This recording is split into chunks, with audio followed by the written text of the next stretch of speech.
Hello and welcome back to commerce classes. तो commerce classes में आज हम डिस्कस करने वाले हैं अकाउंटिंग एंड ऑडिटिंग का पार्ट 2।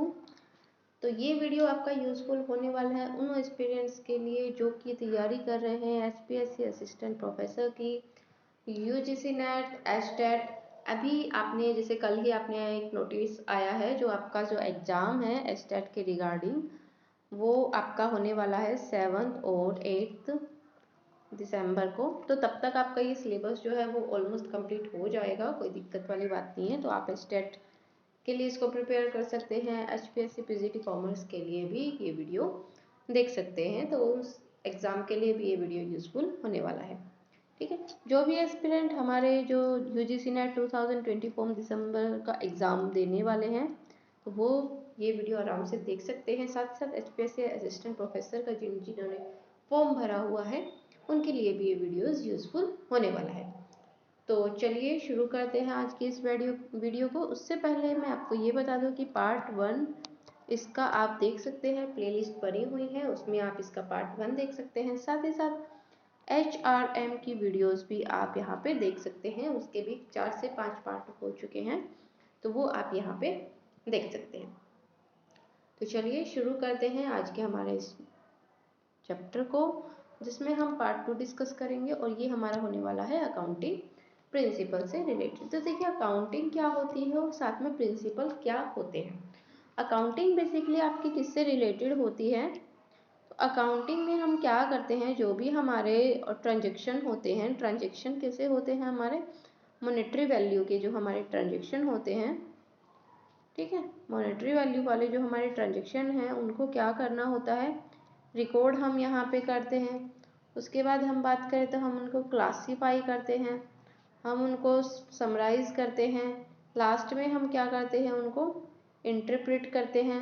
तो ये सारे जो हमारे जो जितने भी हमारा प्रोसेस था वो सारा का सारा हम किस में करते हैं, अकाउंटिंग में करते हैं। ठीक है, अब क्या होता है ना कि कुछ काम अगर हम करते हैं तो उसका एक रूल्स होता है, उसके कुछ क्या होते हैं, रूल्स होते हैं, कुछ क्या होती है, रेगुलेशंस होती हैं, जिसके थ्रू वो काम किया जाता है। क्योंकि बिजनेस कैसा होता है, बिजनेस एक सोशल एक्टिविटी है। ठीक है, अगर आपको समाज में रहना है तो समाज के कुछ रूल्स यहाँ पे फॉलो करने पड़ते हैं। तो हमारे लिए जो ये अकाउंटिंग प्रिंसिपल है ये कैसे होते हैं, रूल्स होते हैं, और इन रूल्स को फॉलो करते हुए ही हमें क्या करना पड़ता है, हमारा जो जितना भी बिजनेस के ट्रांजेक्शन हैं उनको रिकॉर्ड करना होता है। ठीक है, तो चलिए हम देखते हैं कि ये रूल्स कैसे कैसे हैं और कौन कौन से हैं। तो सबसे पहले यहाँ पे हमें इसका जो छोटी सी डेफिनेशन है अकाउंटिंग प्रिंसिपल की, वो हमें यहाँ पे बताई गई है कि अकाउंटिंग स्टेटमेंट्स जो होते हैं हमारे, वो हमारी प्रॉफिटेबिलिटी को दर्शाते हैं। और ये ही प्रॉफिटेबिलिटी किसके लिए यूजफुल होती है, या फिर जो भी हमारे जो अकाउंटिंग स्टेटमेंट शो करते हैं वो किसके लिए यूजफुल होता है, जो अलग अलग तरह की पार्टी होती है, जैसे कि हमारे पास प्रोपराइटर हो गया, क्रेडिटर हो गया, गवर्नमेंट हो गया और मैनी मोर। और इसके अलावा भी जो भी हमारे यहाँ पे पार्टीज होती हैं, रिलेटेड पार्टीज, उनके लिए ये यूजफुल होती है। तो क्या एक बिजनेस की रिस्पॉन्सिबिलिटी नहीं बनती कि वो इन्हें प्रॉपर ढंग से क्या करे, प्रिपेयर करे, प्रॉपर और सिस्टमेटिक ढंग से क्या करे, इनको प्रिपेयर करे। ठीक है, क्योंकि ये सारे क्या है, हमारे सोशल फैक्टर है। और अगर सोशल फैक्टर को हमें सेटिस्फाई करना है तो हमें क्या करना पड़ेगा, कुछ रूल्स और रेगुलेशन को फॉलो करना पड़ेगा। हमारे जो डाटा है वो पूरे तरीके से इस तरीके से तैयार करने हैं कि सामने वाली पार्टी उसको आसानी से समझ सके। ठीक है, और उसमें हमारे ये वेरियस टाइप के स्टेक होल्डर आ जाते हैं। तो इन्हीं स्टेक होल्डर को ये चीज़ें समझ में आ सके, कुछ इस तरीके का हमें लैंग्वेज यहाँ पे रूल सेट करना है, कुछ रूल्स हमें यहाँ पे सेट करने हैं कि वो सभी के लिए क्या हो सके, बेनिफिशियल हो सके। साथ ही यहाँ पे आता है आपके लिए क्वेश्चन। ठीक है, अभी मैंने जैसे एक टर्म का यूज़ किया है और वो टर्म है यहाँ पे स्टेक होल्डर। ठीक, तो आपको ये बताना है कि एक होता है स्टेक होल्डर और दूसरा होता है यहाँ पे शेयर होल्डर। ठीक है, अगर आप आज मेरी वीडियो को देख रहे हैं, आने वाले 2 या 3 दिन में अगर आप मेरी वीडियो को देख रहे हैं, 2-3 महीने बाद देख रहे हैं, या फिर अगले साल भी अगर आप देख रहे हैं, तो भी आपको क्या करना है, कमेंट करके मुझे ये बताना है कि स्टेक होल्डर और शेयर होल्डर दोनों में डिफरेंस क्या होता है। ठीक है, और जो अगर आपको ये डिफरेंस नहीं पता है, अगर पता है तो आपको अभी जब भी आप ये वीडियो देख रहे हैं तभी आपको आंसर करके बताना, और अगर नहीं पता है तो फिर आप क्या करेंगे, लास्ट तक इस वीडियो में बने रहे, आपको दोनों में ही यहाँ पे डिफरेंस बता दिया जाएगा। ठीक, तो यहाँ पे क्या होते हैं, स्टेक होल्डर होते हैं और कुछ हमारे जो अदर पार्टीज होते हैं, अदर पार्टीज नहीं होती है वैसे तो, ठीक है, तो उनके लिए हमें क्या करना पड़ता है, उनको ये सारी चीज़ें समझ में आ सके तो उनके लिए हम क्या करते हैं, एक कुछ रूल्स यहाँ पे फॉलो करते हैं, कुछ स्टैंडर्ड लैंग्वेज का हम यहाँ पे यूज़ करते हैं, और वही हमारे क्या कहलाते हैं, यहाँ पे जो प्रिंसिपल्स हैं वो कहलाते हैं। ठीक है, चलिए अब क्या होता है कि ये प्रिंसिपल कैसे बने। ठीक है, क्वेश्चन तो अराइज ये भी होता होगा ना कि आखिरकार ये प्रिंसिपल बने तो बने कैसे। देखिए पहले क्या होता था, जो ऑर्गेनाइजेशन होता था या फिर जो भी बिजनेस होता था उसमें कुछ प्रैक्टिसेस फॉलो की जाती है, जैसे हम ये कहते हैं ट्रायल मेथड, कि कुछ चीज़ें क्या करते हैं, ट्राई करके देखते हैं, अगर वो सक्सेसफुल हो जाती है तो उसे अडॉप्ट कर लिया जाता है, अगर वो सक्सेसफुल नहीं होती है तो उसको क्या कर दिया जाता है, उसको छोड़ दिया जाता है। तो ट्रायल मेथड के बेस पे जो भी आपके रूल्स यहाँ पे सक्सेसफुल होते थे उनको क्या कर लिया जाता था, यहाँ पे अडॉप्ट कर लिया जाता था। ठीक, और जो भी हमारे बेकार के होते थे या फिर हमारे लिए यूजफुल नहीं होते थे उन्हें हम छोड़ देते थे। तो यहाँ पे बताया क्या गया है, जो आपका जो प्रिंसिपल है वो बेसिकली किस पे बेस्ड है, कुछ प्रैक्टिसेस पे बेस्ड है। ठीक है, यानी कि जो भी पहले व्यवहार किए गए थे उन पे बेस है, साथ ही साथ कुछ एक्सपीरियंस पे भी बेस है। ठीक, तो इन्हीं पर ही बेस्ड होते हैं क्या, अकाउंटिंग प्रिंसिपल्स। ठीक है, अब अकाउंटिंग प्रिंसिपल है, इनको क्या कहा जाता है जनरली, इनको जनरली कहा जाता है यहाँ पे जनरली एक्सेप्टेड अकाउंटिंग प्रिंसिपल, जिसको हम बोलते हैं गैप या गाप बोल सकते हो, वैसे गैप बोलना ज़्यादा बेटर रहता है। ठीक है, इसका फुल फॉर्म आपसे आपने पेपर में काफ़ी बार देखने को मिला होगा कि GAAP का फुल फॉर्म क्या होता है। तो आज के बाद आपको फुल फॉर्म में दिक्कत नहीं आने वाली है, तो आपको याद हो गया होगा कि GAAP का फुल फॉर्म क्या होता है, जनरली एक्सेप्टेड अकाउंटिंग प्रिंसिपल यहाँ पे होता है। ठीक है, यहाँ तक क्लियर है। आगे देखिए, तो गैप के बारे में कहा गया है कि क्या होते हैं, रूल्स ऑफ एक्शन होते हैं, किसी काम को किस तरीके से करना है उसके कुछ नियम्स होते हैं, कुछ कंडक्ट होते हैं, कानून होते हैं।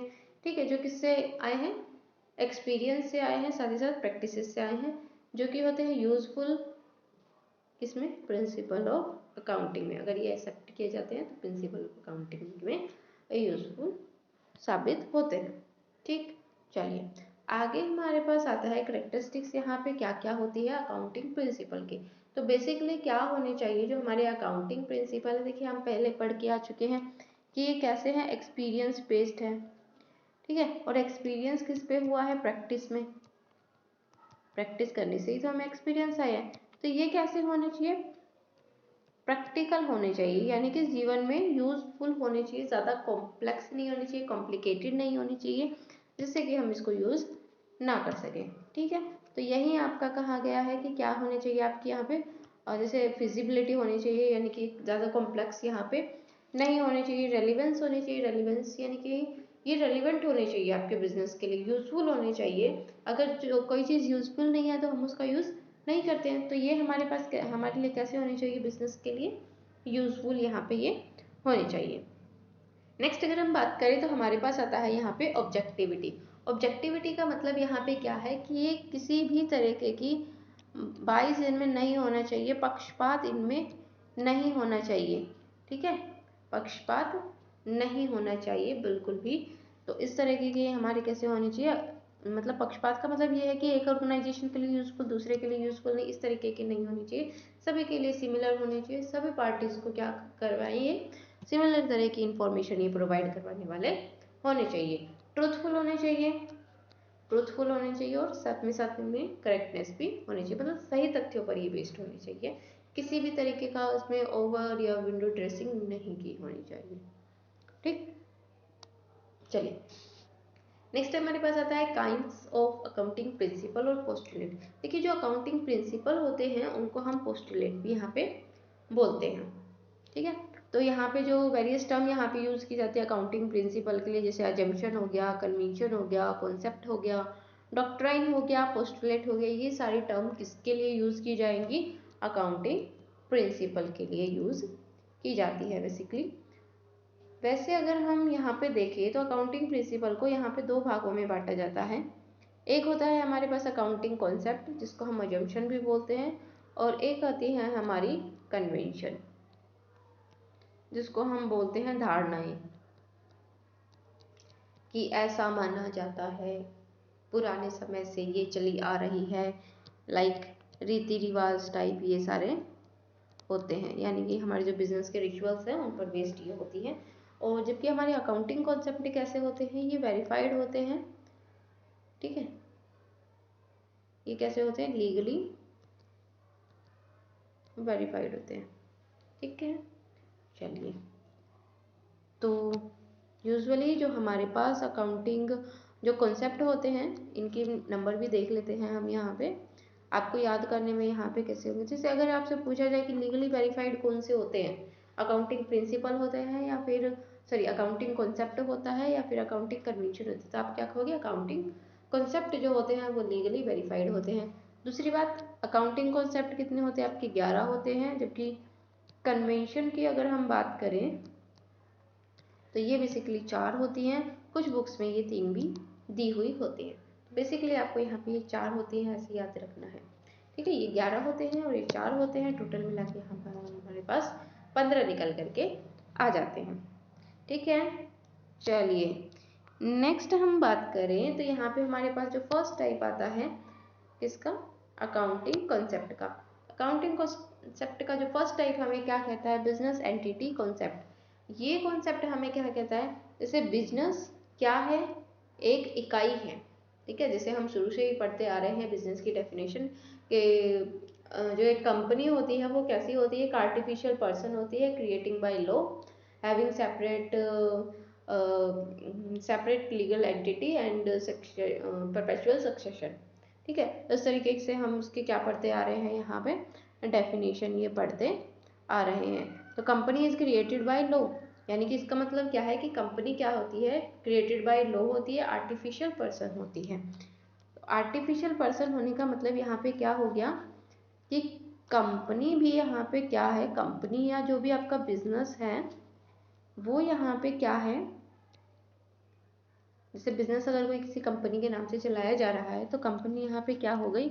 एक आर्टिफिशियल पर्सन यहाँ पे हो जाती है। आर्टिफिशियल पर्सन होने का मतलब यहाँ पे क्या है कि कंपनी एक अलग व्यक्ति है और जो व्यक्ति उनको चला रहे हैं वो उससे क्या होते हैं? सेपरेट होते हैं, यानी कि उन्हीं व्यक्तियों को कंपनी नहीं माना जा सकता जो व्यक्ति इस कंपनी को चलाने का काम कर रहे हैं। ठीक, तो यहाँ पे बिजनेस एंटिटी होने का मतलब यहाँ पे क्या है कि बिजनेस अलग है और जो चलाने वाले व्यक्ति है वो यहाँ पे कैसे हैं? अलग है। A business is treated as separate entity distinct from its owner and all other economic proprietor, यानी कि जो भी आर्थिक रूप से इसके प्रोपराइटर साबित होते हैं उनसे वो अलग है। Business unit should have a completely separate set of books to have a record business transaction from point of view and not from the point of view of proprietor, यानी कि इसमें क्या कहा गया है कि जो बिजनेस होता है वो कैसे यहाँ पे अपनी ट्रांजेक्शन को रिकॉर्ड करता है? अपने पॉइंट ऑफ व्यू से रिकॉर्ड करता है। जैसे उनका पॉइंट ऑफ व्यू क्या क्या होता है? जो अकाउंटिंग जो प्रिंसिपल्स होते हैं यही उनका पॉइंट ऑफ व्यू होता है। ठीक है, प्रोप्राइटर के पॉइंट ऑफ व्यू से उनको रिकॉर्ड नहीं किया जाता। प्रोप्राइटर यहाँ पे एक एज ए क्रेडिटर यहाँ पे ट्रीट किया जाता है बिजनेस के लिए, जो कि क्या लेके आता है? बिजनेस के लिए कैपिटल लेकर आने का यहाँ पे काम करता है। ठीक है, तो एप्लीकेबल होती है ये हर तरह की, जैसे सोल प्रोप्राइटर हो गया, पार्टनरशिप फॉर्म हो गया, कंपनीज एक्ट, सब पे ये लागू होती है। और यहाँ पे क्या कहा गया? It should be noted that in case of companies the legal relationship of company and its share holder is separate. ठीक है, तो कंपनी के केस में हम शेयर होल्डर्स को कंपनी और कंपनी को शेयर होल्डर्स यहाँ पे नहीं बोल सकते, लेकिन जबकि जो सोल प्रोप्राइटरशिप है और पार्टनरशिप है उसमें कुछ हद तक क्या बोल देते हैं कि इनका जो अनलिमिटेड है और इनको पे करना पड़ेगा, तो ये दोनों सेम सेम कुछ हद तक माने जाते हैं, कंप्लीटली नहीं माने जाते हैं।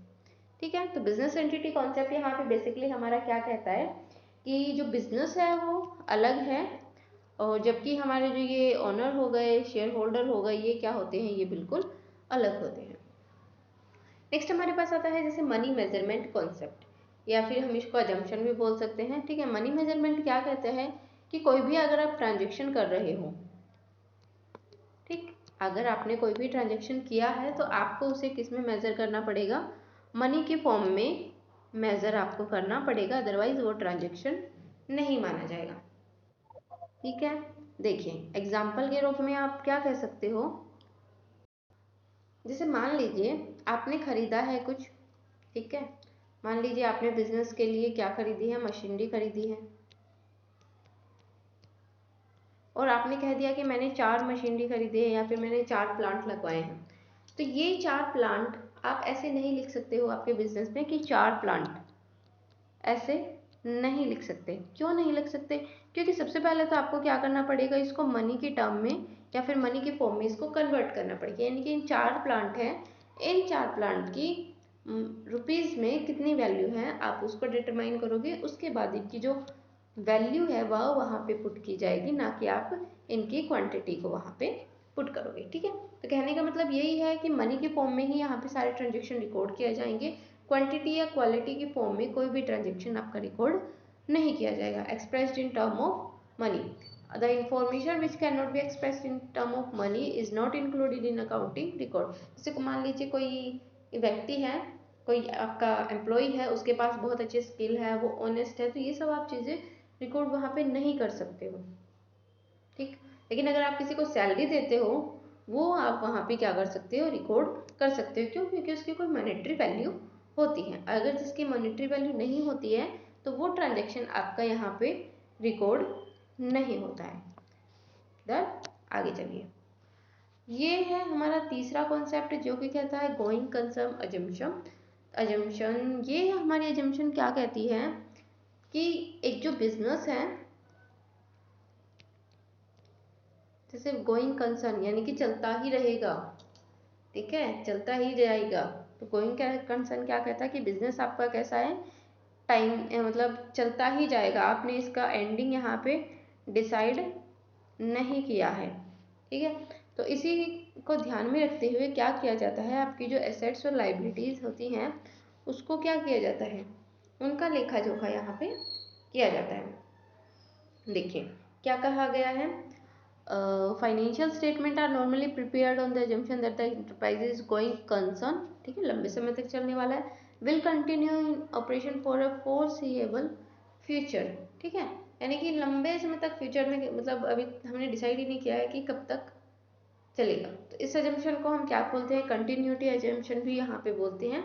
It is assume that the enterprise has neither intention nor the necessity of liquidation curtailing materiality the scale of its operation, यानी कि कंपनी को अपना ऑपरेशन खत्म करने की ना तो कोई जल्दी है और ना ही उसकी कोई इंटेंशन है।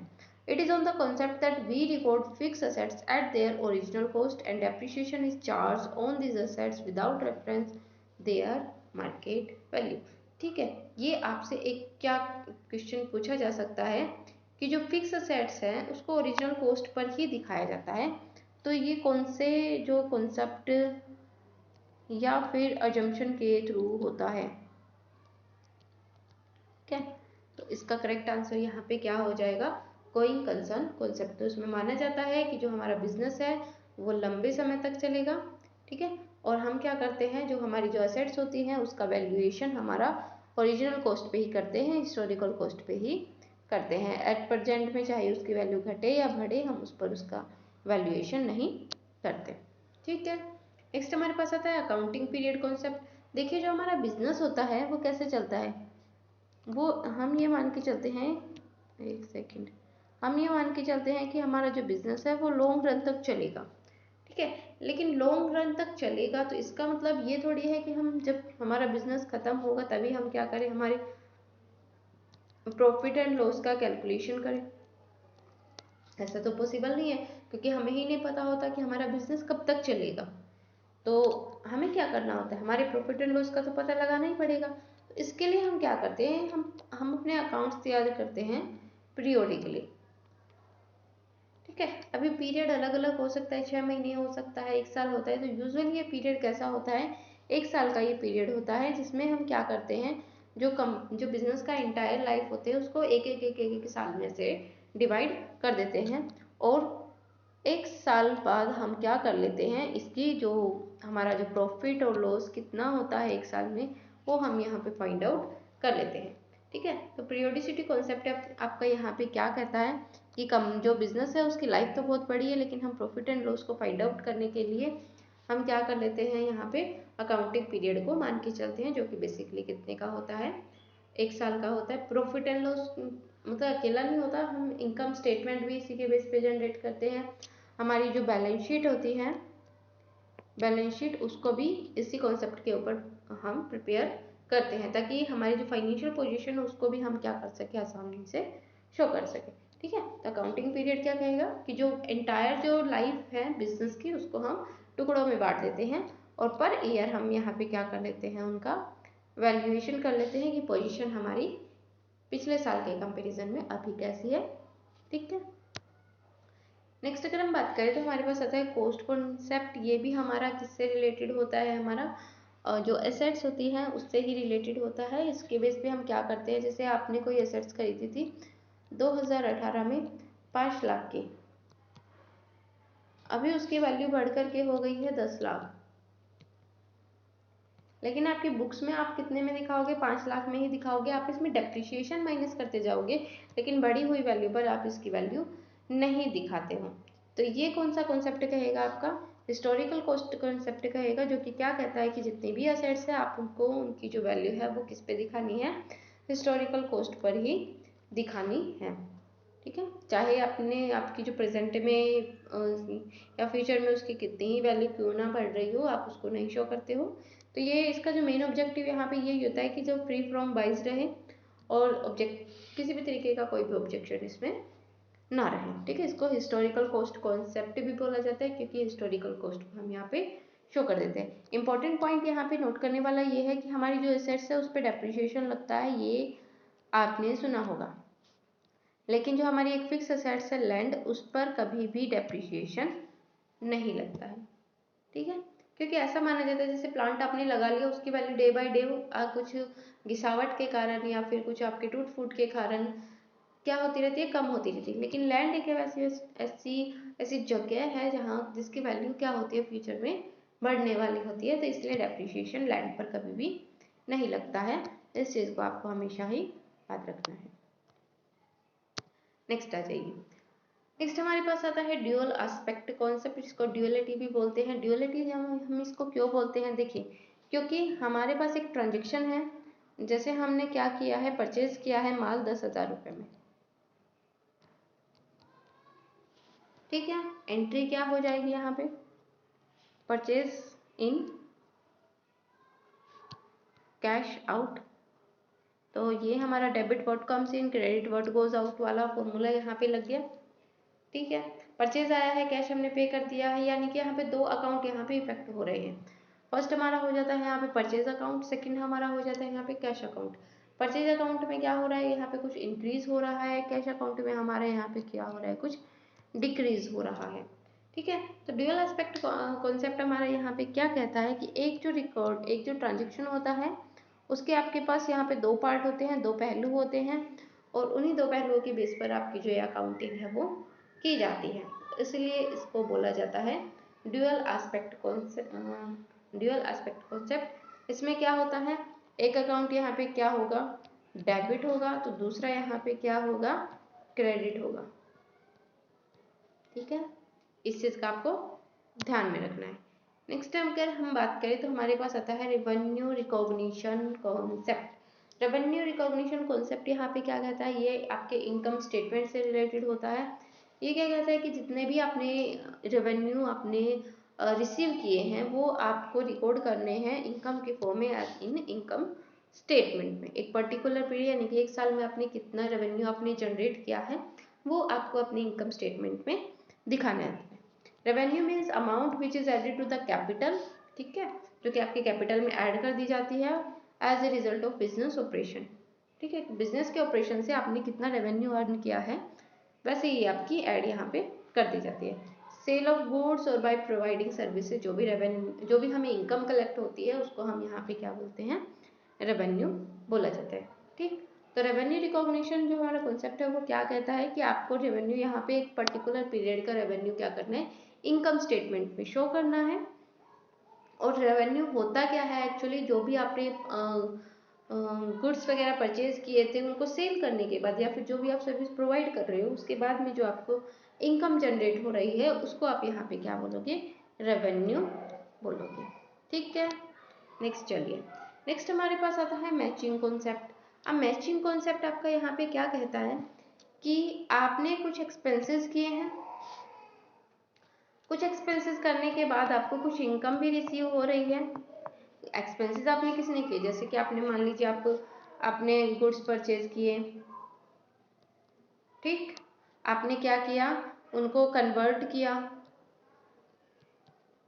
तो कन्वर्ट करने में कुछ लागत आई होगी, या फिर आप उनको मार्केट तक लेके गए, आपने उनको सेल किया, एडवर्टाइजमेंट किया, तो उसमें जितनी भी लागत आई है वो डिटरमाइन करना, फिर साथ ही साथ ये डिटरमाइन करना कि उस लागत के बाद आपने कितनी इनकम जनरेट की है, और फिर उन दोनों के बाद उनकी क्या करना, मैचिंग करना, और मैचिंग करके ये पता लगाना कि हमें जो अभी के टाइम में प्रॉफिट हुआ है या लॉस हुआ है। तो इसी मेथड को आपका क्या बोला जाएगा यहाँ पे, मैचिंग कॉन्सेप्ट मेथड यहाँ पे बोला जाएगा, ठीक है। सबसे पहले क्या करेंगे, हमारी जो रेवेन्यू है या फिर एक्सपेंस, पहले हम एक्सपेंसेस को फाइंड आउट करेंगे, देन हम रेवेन्यू को फाइंड आउट करेंगे, ठीक है। पहले एक्सपेंसेस, फिर रेवेन्यू में से एक्सपेंसेस माइनस कर देंगे, देन हम प्रॉफिट एंड लॉस को फाइंड आउट करेंगे। तो ये जो प्रोसेस होता है इसी को ही आप क्या कहते हो, यहाँ पे मैचिंग कॉन्सेप्ट यहाँ पे कहा जाता है। डन, चलिए कुछ बच तो नहीं गया, हाँ, एक्रूअल कॉन्सेप्ट आपका यहाँ पे बच जाता है। एक्रूअल कॉन्सेप्ट यहाँ पे क्या होता है, देखिए मान लीजिए आपने प्रोडक्शन किया,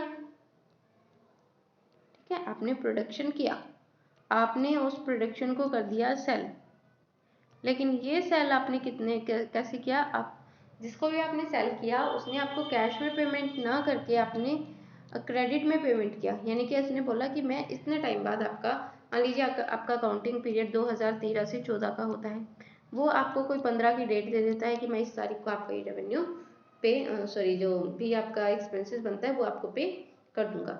लेकिन हमें करना क्या होता है, एक्रूअल कॉन्सेप्ट हमारा यहाँ पे क्या कहता है कि अगर आपने सेल क्रेडिट पे किया है, भले ही आपने सेल क्रेडिट पे किया है, लेकिन आपको शो किस में करना पड़ेगा, 2013-14 के अकाउंटिंग पीरियड में ही इसको शो करना पड़ेगा। आप इसको 14-15 की पीरियड में शो नहीं कर सकते हो। ये जो इनकम आएगी आपकी कैसे चली जाएगी, अक्रूवल इनकम में यहाँ पे चली जाएगी। जब भी आपको कैश रिसीव होगा तो आप वहाँ पे कैश में इसको शो कर देंगे, लेकिन अक्रूवल करके उसको माइनस कर देंगे, ठीक है। तो ये कहता है आपका अक्रूवल कॉन्सेप्ट। नेक्स्ट हम बात करें ऑब्जेक्टिविटी की। ऑब्जेक्टिविटी हमने पहले भी पढ़ा था करेक्ट फीचर्स में कि कैसा होने चाहिए, फ्री फ्रॉम बाइस यहाँ पे होनी चाहिए, किसी भी तरीके का पक्षपात यहाँ पे ना तो अकाउंटेंट के द्वारा किया जाना चाहिए ना ही मैनेजमेंट के द्वारा यहाँ पे किया जाना चाहिए, ठीक है। और साथ ही साथ हमारे पास क्या होनी चाहिए, प्रॉपर एविडेंस यहाँ पे होनी चाहिए कि कोई भी ट्रांजेक्शन अगर हमने रिकॉर्ड किया है तो उस ट्रांजेक्शन के लिए हमारे पास प्रॉपर रिकॉर्ड यहाँ पे मेंटेन होना चाहिए। ये हमारा कहता है ऑब्जेक्टिविटी कॉन्सेप्ट। ओके, नेक्स्ट हमारे पास आ जाती है अकाउंटिंग कन्वेंशन। कन्वेंशन यहाँ पे हमारे कौन से होते हैं, कुछ धारणाएं होती हैं, कुछ रीति रिवाज होते हैं जो कि हमारे बिजनेस से पहले से ही चले आ रहे हैं और उनको हमें हमारे बिजनेस में फॉलो करना पड़ता है, ठीक है। लॉ का इसमें कोई रोल नहीं होता, हाँ प्रिंसिपल जो कॉन्सेप्ट होते हैं उनमें लॉ का रोल होता है, लेकिन यहाँ पे लॉ का कोई रोल नहीं होता है। एक बार इनको भी पढ़ लेते हैं कि क्या बताया गया है इसके बारे में। It may be defined as the custom, रीति रिवाज टाइप में होते हैं, accepted practice which is adopted either by the general agreement और कॉमन कंसेंट ऑफ अकाउंटेंट। ठीक है, तो ये जनरल एग्रीमेंट से भी हम इसको इंक्लूड कर सकते हैं हमारे बिजनेस की अकाउंटिंग प्रोसेस में।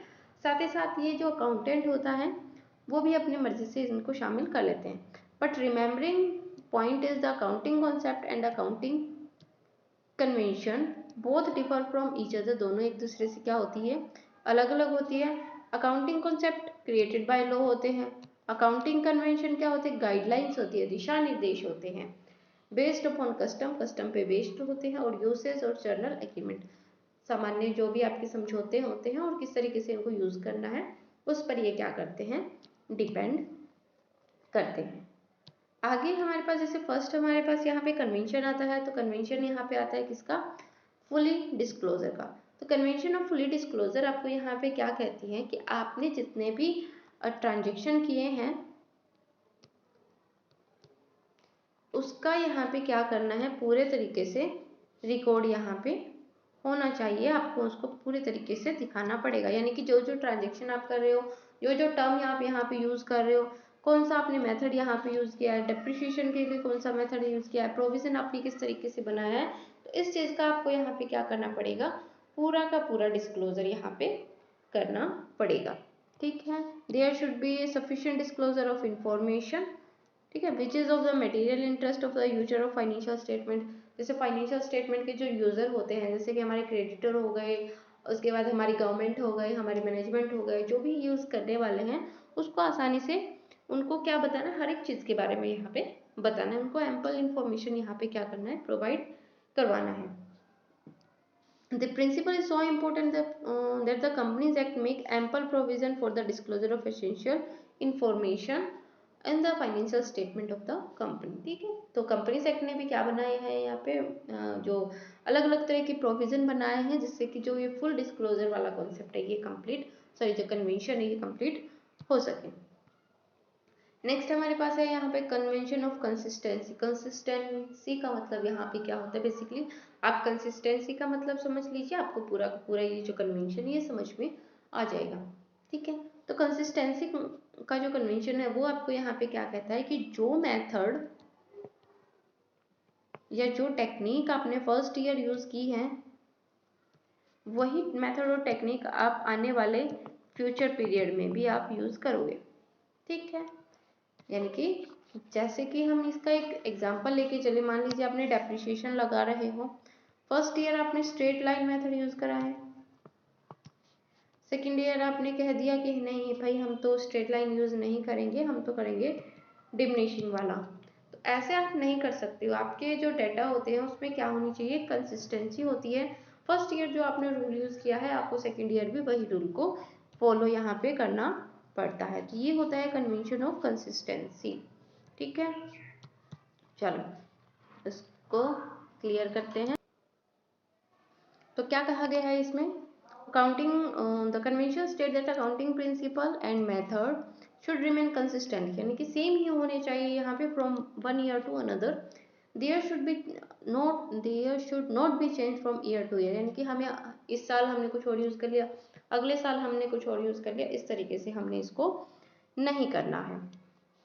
ठीक है, in order to enable the management to compare the, जैसे कि मतलब इससे बहुत सारे फायदे होते हैं। एक तो मैनेजमेंट को इजी रहता है कि वो अपना प्रॉफिट एंड लॉस का कंपेरिजन आसानी से कर पाते हैं, एक साल से दूसरे साल, एक कंपनी से दूसरी कंपनी। तो इस तरीके से क्या होता है, यहाँ पे इंफॉर्मेशन बहुत आराम से और बहुत जल्दी यहाँ पे गैदर की जाती है अगर आप कंसिस्टेंट मेथड को यहाँ पे फॉलो करते हो। ठीक है, नेक्स्ट अगर हम बात करें तो हमारे पास आता है कन्वेंशन ऑफ कंजर्वेटिज्म। बहुत ही इम्पोर्टेंट यहाँ पे जो ये कन्वेंशन है ये है, और आपने इसके बहुत सारे एग्जाम्पल भी देखे होंगे, क्वेश्चन भी बहुत सारे पुटअप होते हैं इस पे, कि आपसे बोला जाता है कि ये बताइए कि आपको कोई लॉस होने वाला था या फिर आपके अगेंस्ट कोई केस चल रहा था, उस केस में आपको 40,000 रुपीज़ का क्लेम होने की संभावना, यानी कि आपको पे करना पड़ेगा। उस कंडीशन में आप क्या करोगे, कौन सी कन्वेंशन में आता है, तो ये हमारा जो कन्वेंशन आता है कंजर्वेटिज्म वाली, प्रूडेंस जिसको हम बोलते हैं, रूढ़िवादिता की अवधारणा, इसमें ये आता है। ठीक है, तो ये क्या कहता है यहाँ पे कन्वेंशन ऑफ कंजर्वेटिज्म, कि आपको करना क्या है जितने भी आपके एंटिसिपेटेड लॉस हैं, यानी कि आपको ऐसा लग रहा है कि फ्यूचर में कुछ लॉस हमें होने वाले हैं, तो आपको उन्हें क्या करना है, अभी से ही शामिल कर लेना है। ठीक है, अभी से शामिल करने का मतलब क्या है, जैसे ही आपने बैलेंस शीट बनाई उसके नीचे नोट लिख के आप बताएंगे कि इतने का आपको लॉस यहाँ पे होने वाला है। ठीक है, रिकॉर्ड नहीं करना है, आपको नोटिंग डालनी है उसकी कि इसको इतने का हमें यहाँ पे लॉस होने वाला है। तो यही आपकी जो कन्वेंशन है ये कहती है कंजर्वेटिज्म वाली, कि आप एंटिसिपेटेड लॉस को यहाँ पे इंक्लूड कर लेते हो, लेकिन अगर आपको प्रॉफिट होने वाला है तो आप उस चीज़ को कहीं पर भी शो नहीं करते हो। ठीक है, समझ में आ गया कि लॉस को आपको शो करना है, प्रॉफिट को आपको शो नहीं करना है अगर फ्यूचर में कोई होने वाला है तो। नेक्स्ट हमारे पास आता है मटेरियलिटी। इसमें भी यही होता है कि हमारे जो भी हमने कोई भी हमें ट्रांजेक्शन किया है तो उस ट्रांजेक्शन के लिए हमारे पास क्या होना चाहिए, क्या होना चाहिए, एक प्रॉपर एविडेंस होना चाहिए। ठीक है, ये चीज़ हम पढ़ते आ रहे हैं अभी तक। लेकिन ये जो हमारा जो कॉन्सेप्ट है मटेरियलिटी वाला, ये कॉन्सेप्ट हमें क्या कहता है, देखिए एक हमने जो यहाँ पे पिछले कॉन्सेप्ट पढ़ा था हमें ये वाला, ठीक है, ये वाला हमने क्या पढ़ा था कि फुल डिस्क्लोजर हमें यहाँ पे देना है कि हमें जितनी भी इंफॉर्मेशन होती है उसका हमें यहाँ पे क्या करना है, फुल डिस्क्लोज करना है। ठीक है, चाहे आप उसको छोटे से छोटा से या फिर बड़े से बड़ा ट्रांजेक्शन आप उसको यहाँ पे शो करोगे। लेकिन मटेरियलिटी कॉन्सेप्ट आपको यहाँ पे क्या कहता है कि जो कम महत्व वाली जो आइटम है आपके, या फिर कुछ ऐसे आपके कुछ रिजल्ट्स है, कुछ इफेक्ट्स है, कुछ इवेंट्स है जो कि जिनका ज़्यादा इफेक्ट नहीं पड़ने वाला, तो आप उनको यहाँ पे क्या कर सकते हो, इग्नोर भी कर सकते हो। तो इसलिए इसको क्या बोला जाता है, एक्सेप्शन भी बोला जाता है यहाँ पे फुल डिस्क्लोजर प्रिंसिपल का। ठीक है, एग्जाम्पल इसका क्या लेके चल सकते हैं, जैसे कि मान लीजिए आपने प्लांट लगा रखे हैं, मान लीजिए आपने सिलाई वाला प्लांट लगा रखा है, आप कपड़े जो सिलने का काम करते हो। ठीक है, आपके पास मशीनरी है, आपके पास लेबर है, उसमें एक छोटा सा पार्ट होता है जिसको आप बोलते हो सुई। ठीक है, सुई से आप क्या लगाते हो, धागा, मतलब जैसे सुई से जैसे पूरे कपड़ों की सिलाई होती है, इसमें कितना इन्वेस्टमेंट आप कर देते होंगे, मतलब मिनिमम ही यहाँ पे क्या रहता है, मिनिमम ही यहाँ पे खर्चा रहता है। बट ये जो चीज़ है वो बहुत ज़्यादा ही इम्पोर्टेंट होती है सिलाई के लिए। मटेरियलिटी कॉन्सेप्ट क्या कहता है, जो जो मतलब जिनकी वैल्यू बिल्कुल नील के बराबर है और जिनका इतना ज़्यादा इफेक्ट नहीं होने वाला है, उनको आप यहाँ पे क्या कर सकते हो, इग्नोर भी कर सकते हो। फुल डिस्क्लोजर आपको आपको क्या कहता है कि आपको सारी की सारी जो जितने भी ट्रांजेक्शन है उसको आपको क्या करना है, पूरा का पूरा डिस्क्लोज करना है, ताकि जो भी हमारी पार्टीज है उनको सारा मतलब जो एक सच और फेयर जो आपको रिजल्ट है वो मिल सके। और मटेरियलिटी क्या कहती है कि जिनकी कॉस्ट बिल्कुल मिनिमम सी है, जो इतना ज़्यादा महत्व नहीं रखते हैं, तो आप उनको क्या कर सकते हो, यहाँ पे इग्नोर भी कर सकते हो। तो ये थे आपके यहाँ पे जो प्रिंसिपल है, प्रिंसिपल में आपकी 11 तो कॉन्सेप्ट बनते हैं, ये आपके 11 कॉन्सेप्ट थे। साथ ही साथ आपके कुछ यहाँ पे क्या थे, 11 यहाँ पे क्या थे कॉन्सेप्ट, और 4 हमने यहाँ पे पढ़ ली है कन्वेंशन। ठीक है, इसके अलावा हमारे पास जैसे बहुत सारे आते हैं यहाँ पे, कन्वेंशन हो गया, ओके ठीक है, यहाँ पे आ जाइए। नेक्स्ट हमारे पास जो टॉपिक आता है वो आता है हमारा कैपिटल एक्सपेंडिचर का। अब देखिए कैपिटल एक्सपेंडिचर क्या होता है, ये बेसिक चीज़ें हैं जो कि आपको ऑलरेडी पता होगी, एक क्विक इनका रिमाइंडर हम ले लेते हैं। तो देखिए होता क्या है कैपिटल एक्सपेंडिचर, कि जो भी आपने कैपिटल नेचर के, यानी कि जो बड़े खर्चे आपने किए हैं, जैसे कि आपने फिक्स असेट्स को परचेज किया है, ठीक है, ये क्या है आपका कैपिटल नेचर का एक्सपेंसेस है। या फिर हम क्या मान के चल सकते हैं, ऐसे खर्चे, ठीक है, ऐसे खर्चे जो कंपनी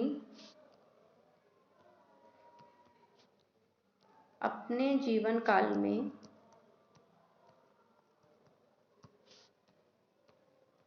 एक बार करती है। ठीक है, यानी कि ऐसे खर्चे जो कंपनी अपने जीवन काल में एक बार करती है उनको कैपिटल नेचर के यहाँ पे एक्सपेंसेस किए जाते हैं।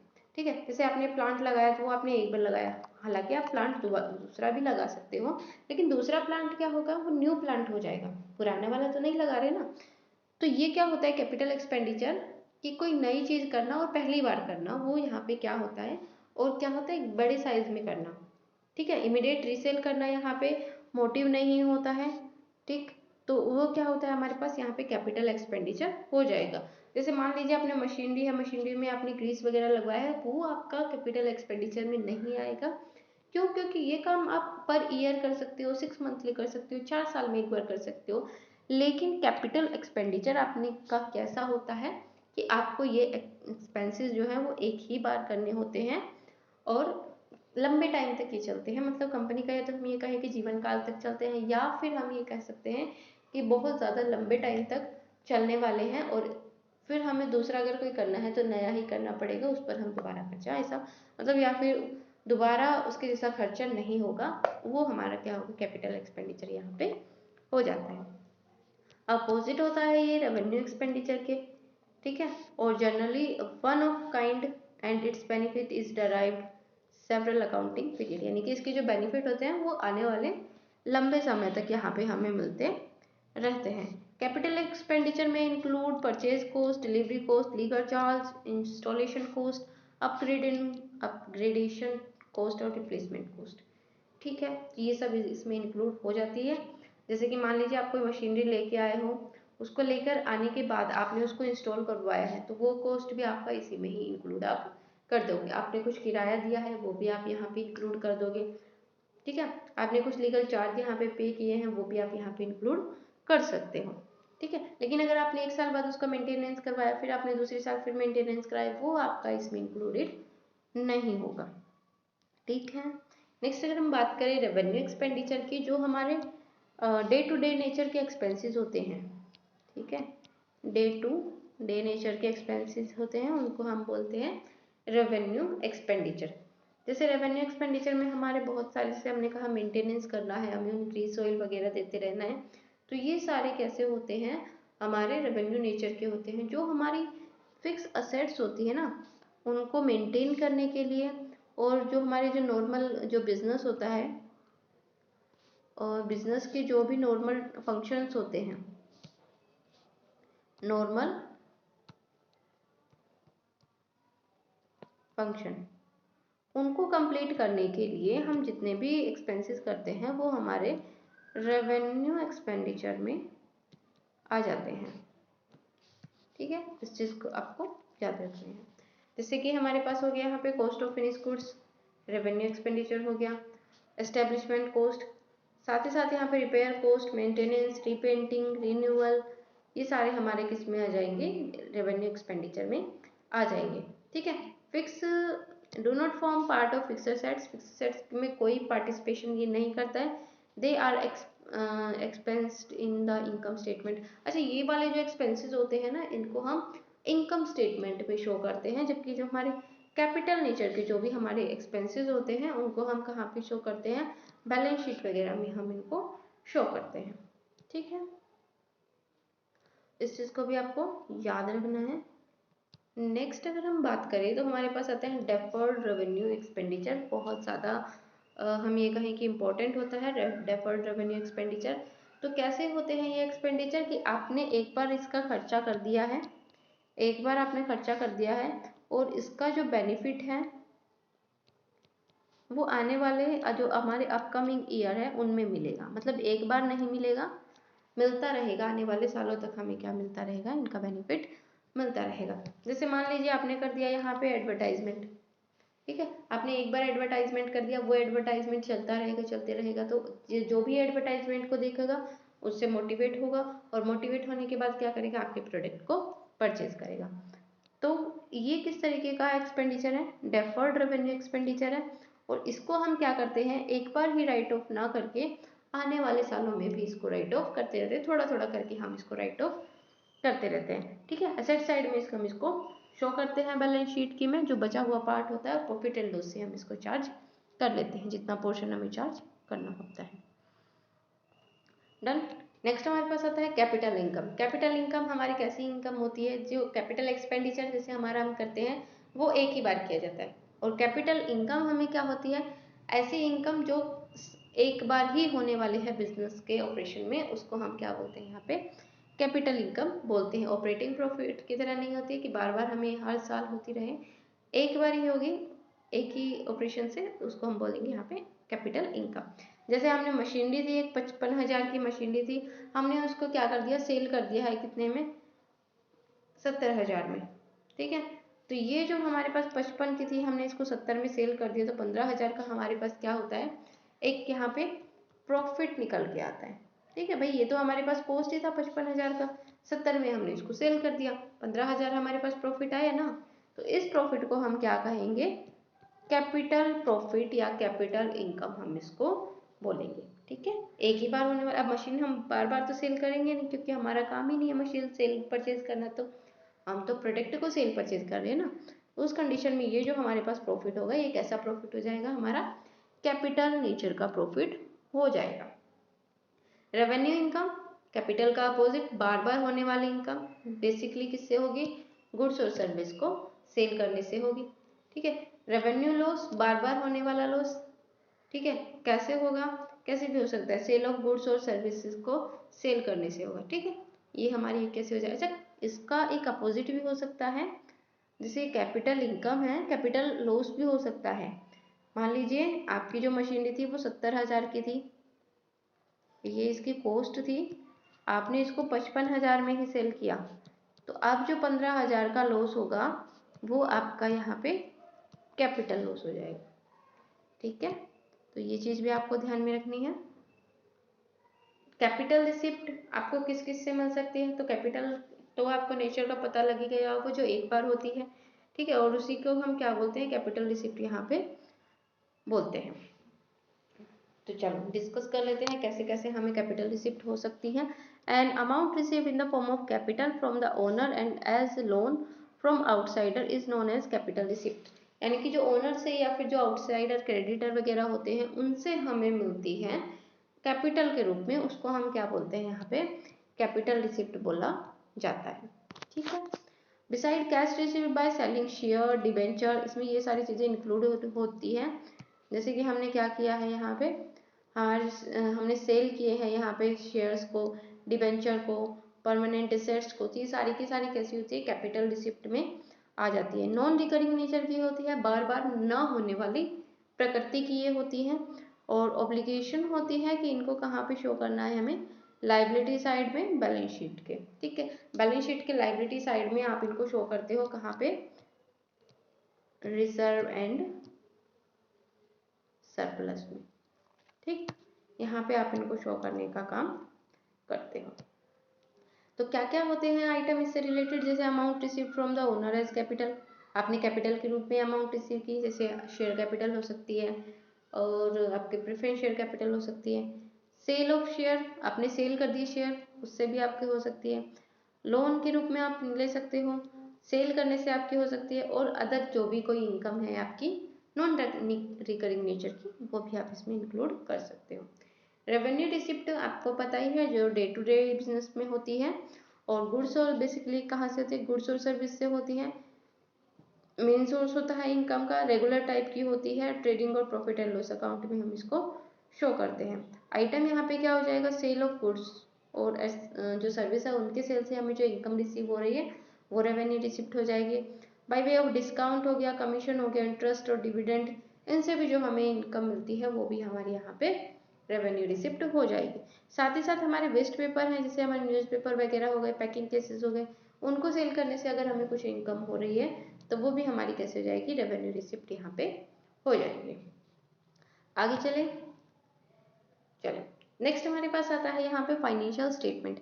अब ये फाइनेंशियल स्टेटमेंट होते क्या है, फाइनेंशियल स्टेटमेंट ऐसे स्टेटमेंट होते हैं जो एक कंपनी की फाइनेंशियल पोजीशन को शो करते हैं, ठीक है। किसको शो करते हैं, कंपनी की फाइनेंशियल पोजीशन को, कि कंपनी की जो फाइनेंशियल पोजीशन है वो किस तरीके की है।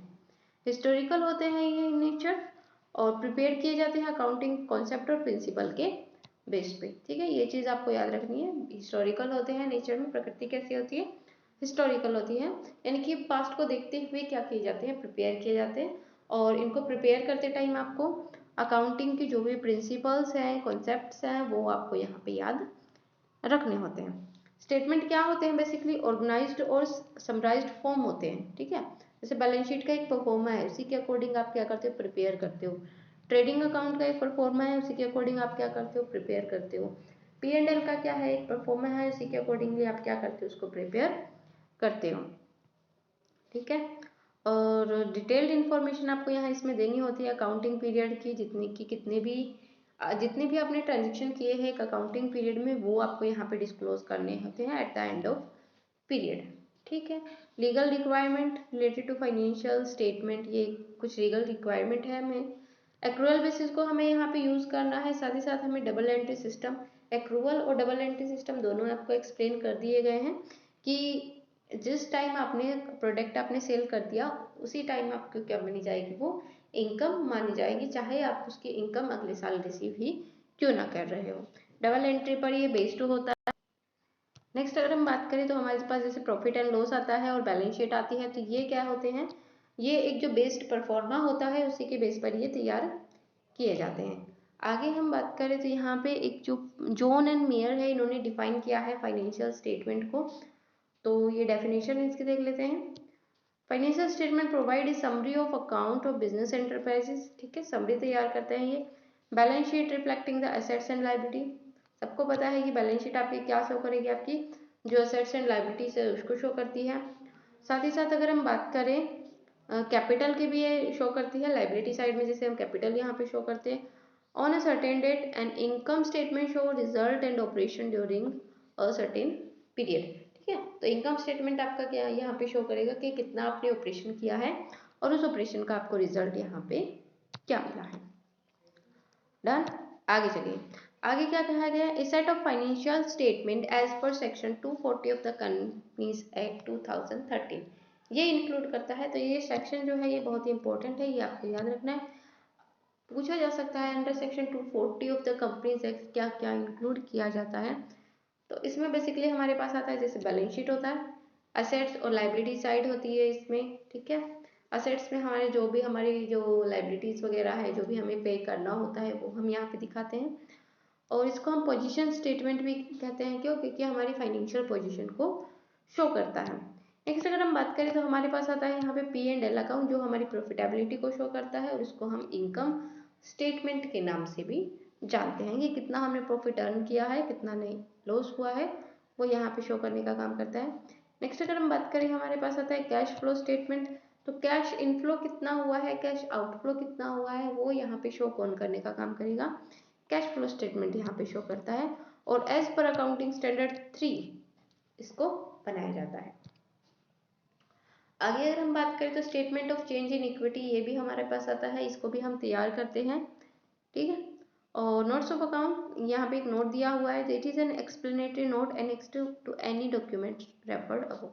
मतलब ये एक क्या होता है, ये जो हमारे पहले ये वाले जो स्टेटमेंट थे, इन स्टेटमेंट में किसी के साथ भी हम इसको अटैच कर सकते हैं, ठीक।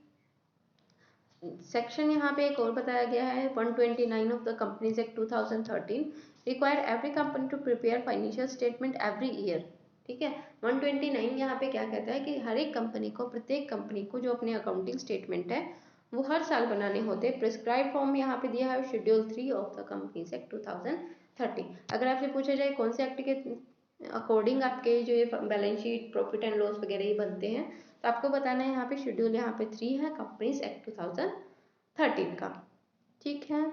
चलिए आगे क्या कहा गया है, बैलेंस शीट। बैलेंस शीट के बारे में आपको बहुत ज़्यादा बता चुके हैं। एसेट्स और लायबिलिटी दो साइड होती हैं और फाइनेंशियल पोजीशन को शो करता है।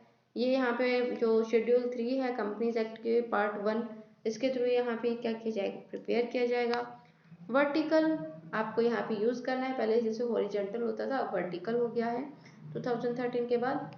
और balance sheet must exhibit A true and fair picture of the financial position of the company at the end of close of the year, यानी कि जब कंपनी अपने खाते बंद करती है तो उस टाइम पे जो कंपनी की जो पोजीशन है वो कैसी होनी चाहिए, ट्रू और फेयर यहाँ पे शो की जानी चाहिए, किसके द्वारा, बैलेंस शीट के द्वारा। ठीक है, तो यहाँ पे आपका जो आज का सेशन है वो ख़त्म होता है। आई होप कि आपको बहुत सारी चीज़ें यहाँ पे सीखने को मिली होंगी, कुछ आपकी नई चीज़ें होंगी, जो कुछ आपकी जो पुरानी चीज़ें हैं, कुछ आपके जो पुराने कॉन्सेप्ट हैं उनको आप यहाँ पे अच्छे से रिवाइज कर पाए हैं। ठीक है, हम मिलेंगे आपके नेक्स्ट वीडियो में जो कि होगा कल। अगर आपको ये वीडियो पसंद आई हो या फिर आपने कुछ इसमें से सीखा हो या फिर कुछ अच्छा सीखने को आपको मिला है, तो आप क्या कर सकते हैं, आप इस वीडियो को शेयर कर सकते हैं अपने फ्रेंड्स के साथ, फैमिली के साथ, या फिर जो भी पर्सन आपके नोन में है और जो अकाउंटिंग या ऑडिटिंग पढ़ना चाह रहे हैं, कॉमर्स पढ़ना चाह रहे हैं, या फिर कोई भी एग्ज़ाम की तैयारी कर रहे हैं, कॉमर्स से रिलेटेड किसी एग्ज़ाम की तैयारी कर रहे हैं, तो आप इस वीडियो को बेहिचक वहाँ पे शेयर कर सकते हैं। साथ ही साथ आप क्या कर सकते हैं, आप वीडियो को लाइक कर सकते हैं अगर आपको पसंद आई है तो, और हमारे चैनल को सब्सक्राइब कर सकते हैं ताकि आने वाली वीडियो की आपको अपडेट यहाँ पे मिलती रहे, और ये वीडियो आप जैसे ही अपलोड होती है वैसे ही आप देख सकें। आप अपना जो प्रिपरेशन है एग्ज़ाम की वो और ज़्यादा सुपरफास्ट तरीके से कर सकते। ठीक है, तो मिलते हैं नेक्स्ट वीडियो में। तब तक के लिए आप सीखते रहें, पढ़ते रहें और बेहतर बनते रहें। धन्यवाद।